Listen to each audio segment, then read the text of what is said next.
रोजाना स्कूल आती थी और फिर और मैं कोचिंग नहीं करती। कोचिंग कहीं नहीं करती थी? नो सर, हम लोग को हमेशा से यकीन था कि भले ही मेरा रैंक में नहीं आया, लेकिन मेरी बहन बहुत ज़्यादा मेहनत करती थी। इससे हम लोग को पता था कि 480 का इसका टारगेट ही था हमेशा से कि 480 प्लस ही लाना है। फिर उसका उज्जवल भविष्य तो दिख रहा, इसकी सफलता में कहीं कोई संदेह नहीं है। जिस बच्चे ने यह ठान लिया कि हमको अपने परिवार की स्थिति बदलनी है, अपने परिवार के सदस्यों का नाम ऊंचा करना है, उस बच्चे को हम क्या पढ़ाएंगे, दूसरा क्या करेगा।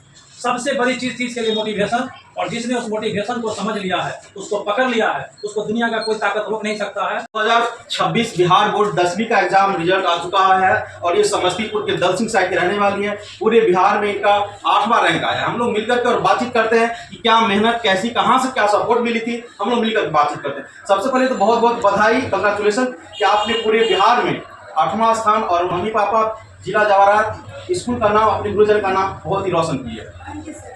क्या कहना चाहेंगे, किस तरह से आप पढ़ाई कर रहे थे, क्या इसमें एफर्ट था आपका?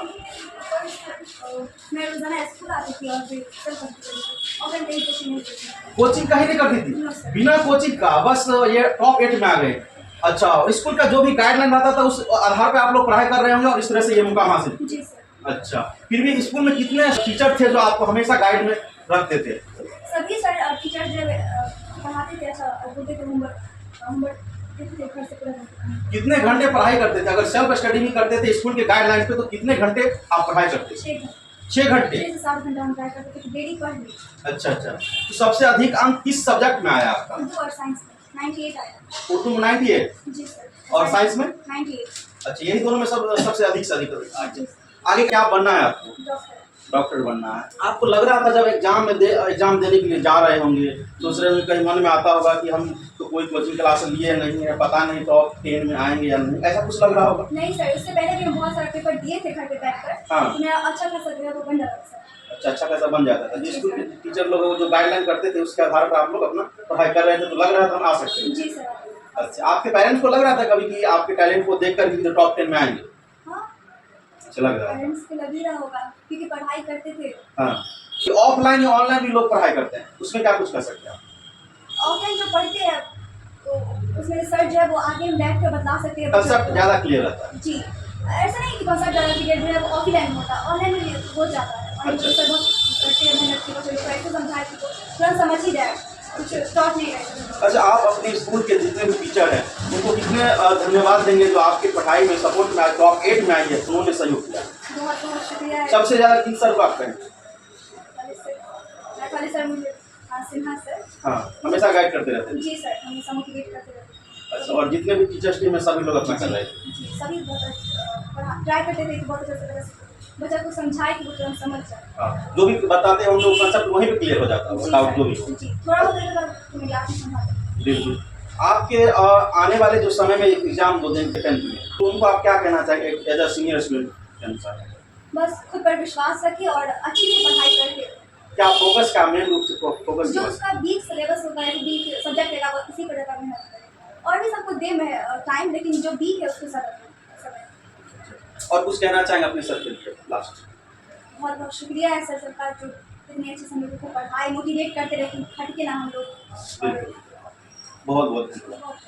आपका नाम सभी लोग कह रहे हैं कि टीचर के ऑप्शन पे आपने इनको बहुत ही अच्छे गाइडेंस और एक बड़े टीचर के रूप में इनको आप साथ दे रहे थे, क्या कहेंगे? मेरा नाम जया परवीन है और मैं साइना की सिस्टर हूँ। हाँ। और कहीं ना कहीं इसे जो एक इंस्पिरेशन मिला है टॉप में जाने का। हाँ। तो वो मेरे कह सकते हैं कि वो मुझसे जो स्कूल में पढ़ाते थे सर, उसके बाद आप इनको काफी ज्यादा गाइडलाइन करते थे? यस सर, मैं गाइडलाइन करती थी घर पर कि ये मतलब यहाँ तो पढ़ती ही रहती थी, लेकिन ऑनलाइन प्लेटफॉर्म का भी यूज़ करती थी, लेकिन फिर भी अगर इसको कुछ समझ नहीं आता था तो मैं बहुत ज़्यादा डाउट क्लियरेंस के लिए आप इनको हेल्पफुल रहे? Yes sir.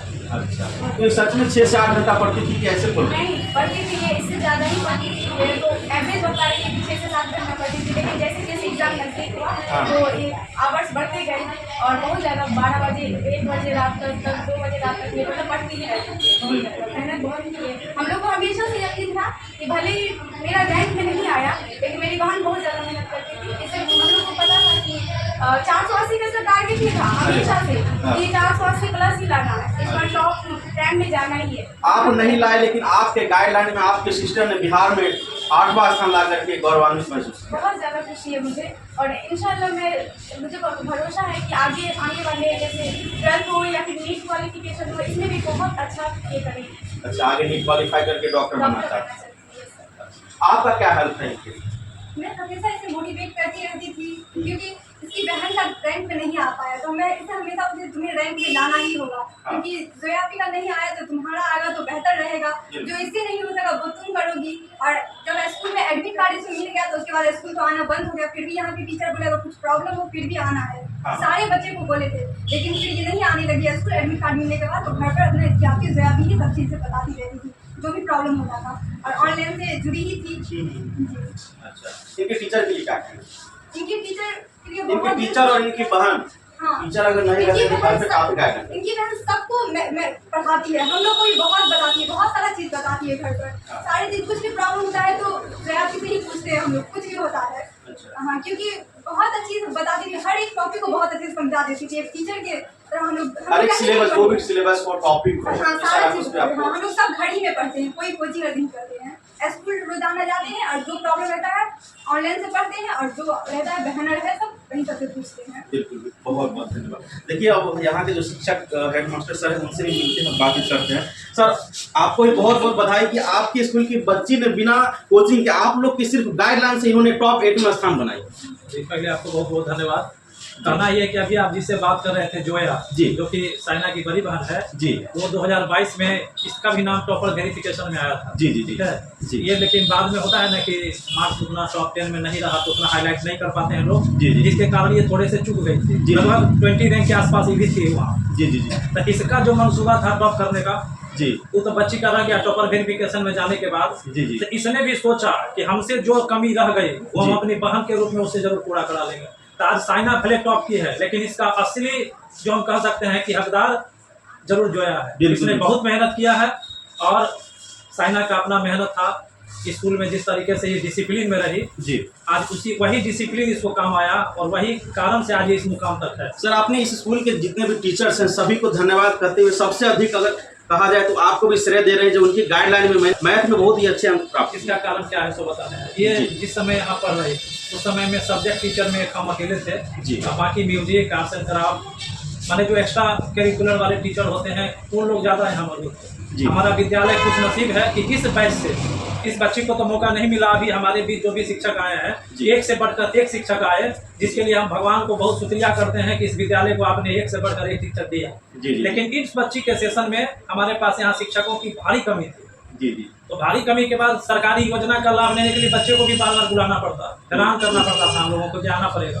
और हमें लगता था कि हम 2-3 क्लास के अलावा हम बच्चे का पूरा टाइम बर्बाद कर दे रहे हैं। जी जी, जिसको इसको म्यूजिक सीखने की इच्छा नहीं है तो भी म्यूजिक के क्लास में बैठना है, इसको होम साइंस नहीं पढ़ना है फिर भी होम साइंस के क्लास में इसको रहना है, 4 बजाना रहता था। ये बच्ची उस तरीके से भी आके अपना टाइम पूरा यानी हर एक सब्जेक्ट में ध्यान देते हुए बहुत ही अच्छा अव्वल हाँ, वो सब कर रही थी। और जहाँ तक अभी क्लास की तैयारी का बात है, जैसा कि उसने बताया कि जब यहाँ अभी के दौर में सेंटअप एग्जाम हम लोगों का बहुत पहले हो जाया करता जी, और सेंटअप एग्जाम हो जाने का मतलब है कि फॉर्म भरा गया उसका पहले बच्ची को 2-3 महीना पढ़ाई जो और मिलना चाहिए था विद्यालय से वो नहीं हो पाता। जी, बच्ची को घर पे रहना व्यवस्था हो जाती है, और पैसे समय का इस बच्ची ने सदुपयोग किया, इसके लिए लोग बधाई के पात्र हैं। और विद्यालय में पिछले 2022 से जब यहाँ एक DPO हुआ करते थे रोहित रोशन, तो उन लोगों ने एक कार्यक्रम चलाया था, वो बहुत ही माने शुभचिंतक थे बच्चों के लिए। उन्होंने महसूस किया था जिला स्तर से कि बच्चों को परीक्षा फॉर्म पहले भरवा दिया जाता है, जिसके बाद बच्चियाँ या बच्चे स्कूल नहीं जा पाते। तो उन्होंने एक कोर्स करवाया था कि क्रैश कोर्स चलवाना, समझे, क्रैश कोर्स स्टार्ट कराने की योजना बनाई गई। उन्होंने प्रत्येक सब्जेक्ट के टीचर को जिला में बुलाया था और सभी सब्जेक्ट टीचर को कहा कि आप बहुत कम समय के लिए 45 दिन के लिए आप एक क्रैश कोर्स तैयार करवाइए, सिलेबस बना के हमको आप दीजिए। उसमें संयोग से मैथमेटिक्स में पूरे जिला में हम ही को मौका मिला था, जिसमें हम 45 दिन के लिए सिलेबस तैयार किए और सर को जाके वहाँ जमा किए। और मेरे द्वारा जमा किया गया जो सिलेबस था पूरे बिहार में उसको दबाया गया सिलेबस मैथ कराने के लिए कि एक्स्ट्रा क्लास चला के ये मैथ का कोर्स जो है पूरे बिहार के स्कूल में चलना चाहिए। पता नहीं दूसरे जगह क्या हुआ नहीं हुआ, लेकिन मेरे जिला में मेरा वही बनाया हुआ और मैथ क्वेश्चन काफ़ी चर्चा में रहा। और हम बार बार उसी मैंने उसका एक कॉपी अपने पास भी रख लिए थे ताकि अपने विद्यालय के बच्चों को भी उस टाइम सेंटअप होने के बाद हम बच्चियों को स्पष्ट कह दिए थे कि घर पे रहना, लेकिन किसी भी प्रकार की कोई समस्या हो तो बेधड़क स्कूल आना। हम 2 घंटे के लिए स्कूल बुलाएंगे, सबको बुलाते थे जी कि 1 घंटा के लिए आ जाओ, सिर्फ मैथ पढ़ना है तो हम मैथ पढ़ाएंगे, बाकी शिक्षक नहीं है तो तुमको हम 4 बजे तक नहीं बैठाएंगे, 2 घंटे के लिए आओ। छत पे ठंडा का समय हुआ करता था, उस समय सभी बच्चियों को बैठा के मैं ऊपर पढ़ाया और लगभग 15 से 17 बच्ची उसमें मौजूद होती थी। साइना नहीं आ पाती थी, पता नहीं घर पे रहती होगी, इसको मिल जाता होगा हेल्प।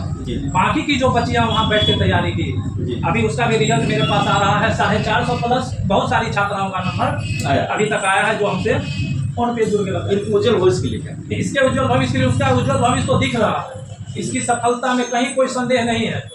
जिस बच्चे ने यह ठान लिया कि हमको अपने परिवार की स्थिति बदलनी है, अपने परिवार के सदस्यों का नाम ऊंचा करना है, उस बच्चे को हम क्या पढ़ाएंगे, दूसरा क्या करेगा।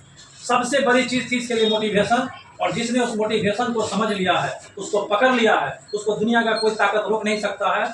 और एक शिक्षक के रूप में जो हमारा अनुभव है अभी तक का पठन पाठन में, हम बहुत विद्वान हैं, इसका कोई फर्क नहीं पड़ता। इसमें कहा गया है, बहुत बड़े शिक्षाविद हैं, उन्होंने कहा था उनके हिसाब से, जिसको हम अपने लाइन में लिख देते हैं कि the main object of teaching is not to explain the meaning of anything but to know the door of mind. जिसका यहाँ से सोचने का क्षमता आ गया, उसके लिए कोई भी चीज़ दूर नहीं है, वो सब चीज़ को पा सकती है। बहुत बहुत धन्यवाद। तो देखिए, ये साइना परवीन थी जिन्होंने पूरे बिहार में 8वां रैंक लाए हैं और अपने गांव, जिला, टीचर, अपने पेरेंट्स सभी का नाम इन्होंने रोशन किया। बाकी इनके उज्जवल भविष्य के लिए आपको क्या कहना है, आप लोग अपनी प्रतिक्रिया कमेंट बॉक्स के माध्यम से निश्चित दीजिएगा। मिलते हैं अगले वीडियो, तब तक बहुत बहुत